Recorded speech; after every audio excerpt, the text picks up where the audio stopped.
तुला शिक्षा झाली असं समजू नकोस। यातून जे घडेल ते उत्तम असेल।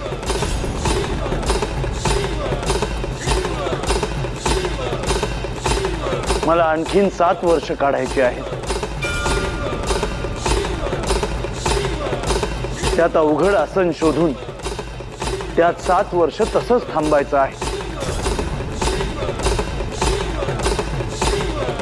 तू जे आसन शोधशील ते तुझ्या नावाने प्रसिद्ध होईल।